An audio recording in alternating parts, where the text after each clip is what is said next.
Hello, my dear students. Good morning and जय Shri Krishna. Once more welcome to SSV Academy branch Neemuch. एक बार फिर से आप सभी का इस संस्था में स्वागत है. यदि आपने मेरा चैनल अभी तक सब्सक्राइब नहीं किया है तो प्लीज़ चैनल को सब्सक्राइब करिए, लाइक करिए और बेल बटन को दबाइए. BSc third year paper first math से चल रही है अपने यूनिट फर्स्ट लेक्चर नंबर 8. देखिए, आज अपन एक थ्योरम पढ़ेंगे. दो थ्योरम पहले पढ़ चुके हैं, ये तीसरी थ्योरम हो गई अपने. देखिए, थ्योरम इस प्रकार है.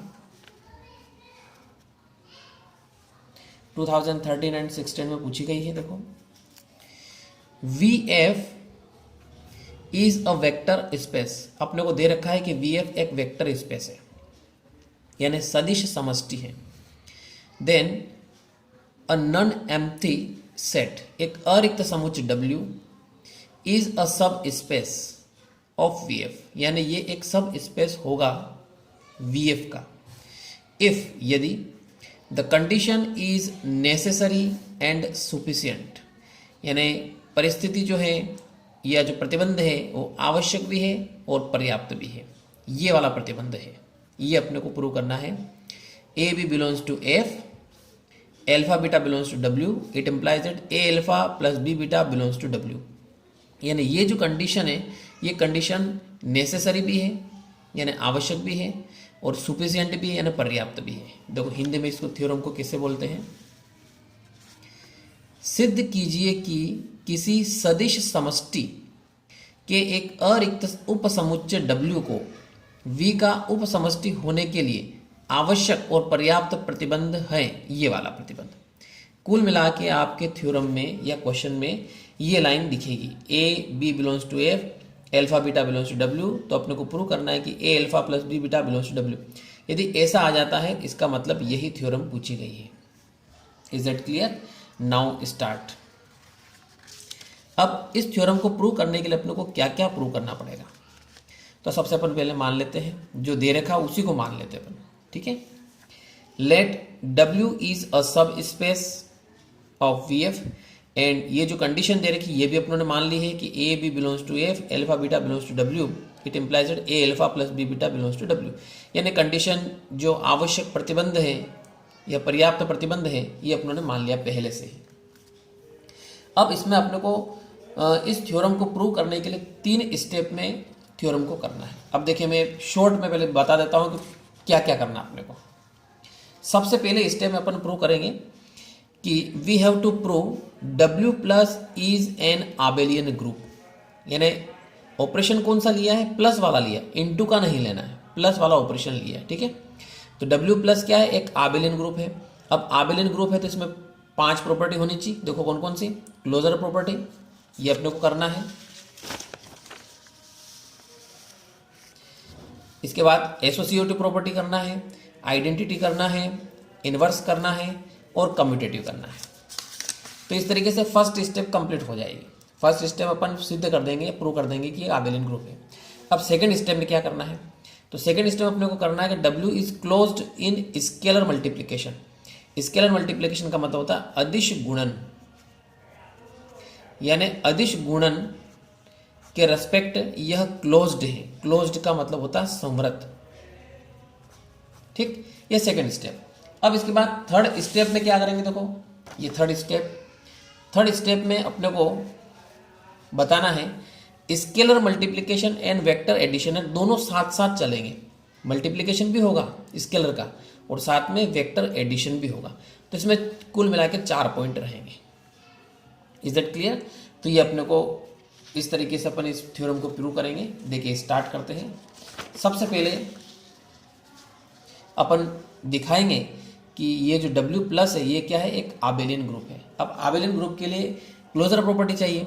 अब अपन एक काम करते हैं, लेट A और B दोनों 1 मान लेते हैं इसमें.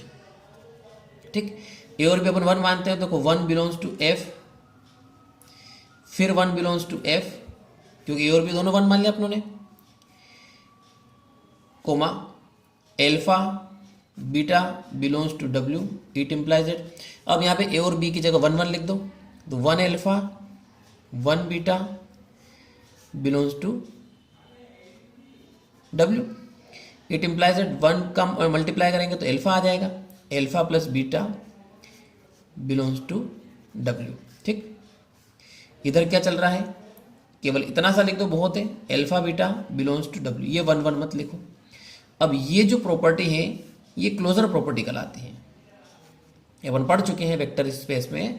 ठीक है, कि alpha beta belongs to W, it implies that alpha plus beta belongs to W, यानी अल्फा बीटा यदि डब्ल्यू में है तो इनका प्लस भी डब्ल्यू के अंदर होगा। तो ये पहली प्रॉपर्टी कंप्लीट हो गई है, closure property. Is that clear? अब देखिए वापस सेकंड स्टार्ट करते हैं।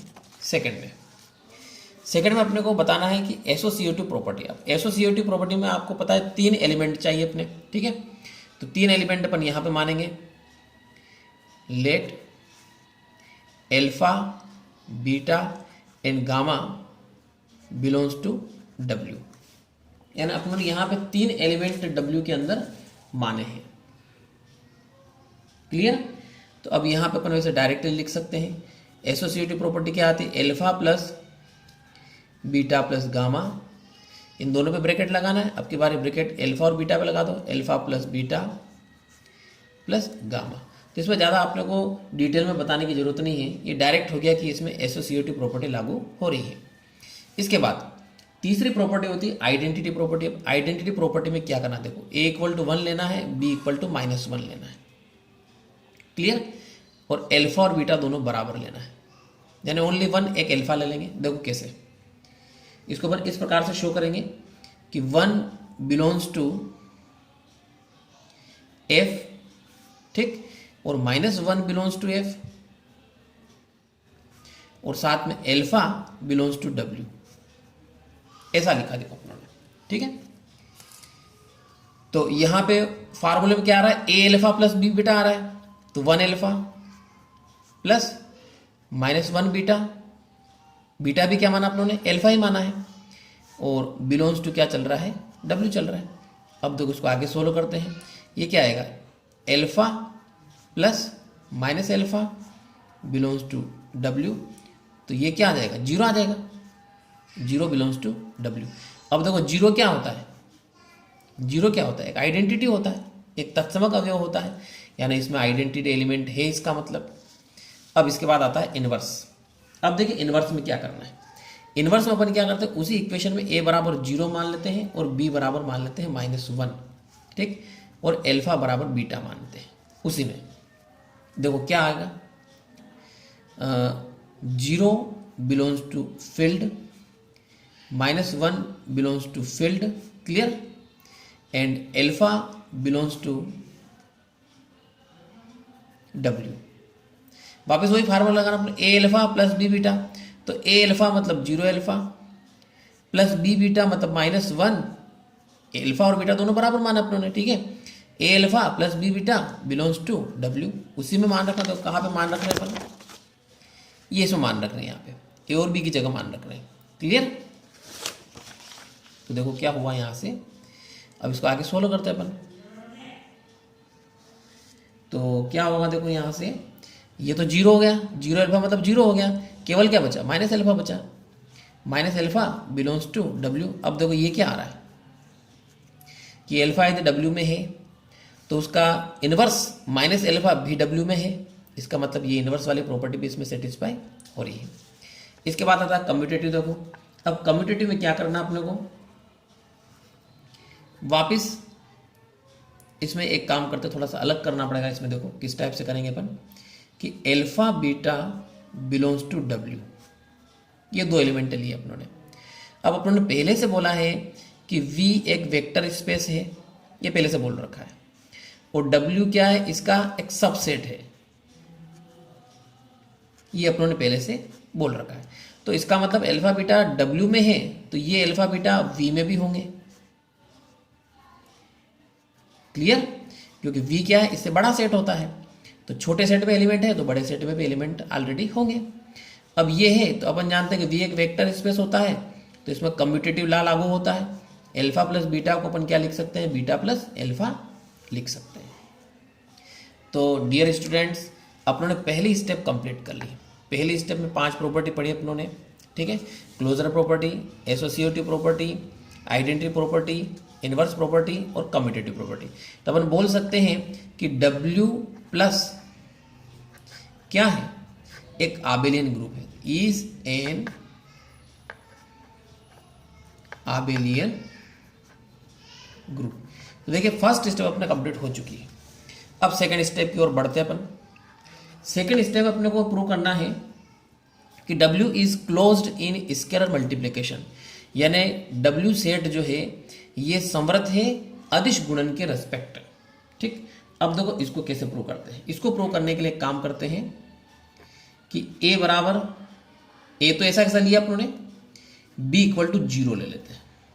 B की जगह आपके बारे क्या ले लेते हैं अपन, 0 ले लेते हैं। Let B equal to 0। ठीक, अब देखो ये लिखेंगे इसमें वापस, A belongs to field, B की जगह क्या ले लिया, 0 ले लिया, 0 belongs to field and alpha beta belongs to W, then it implies it. वापस वही फार्मूला लगाओ, A alpha plus B beta वाला। ठीक है, तो A अल्फा प्लस B कितना है, 0 है, 0 बीटा बिलोंग्स टू क्या चलेगा, W। अब देखो इसमें 0 से मल्टीप्लाई करेंगे तो ये तो 0 हो गया, तो क्या बचा, A अल्फा बचा, A alpha belongs to W।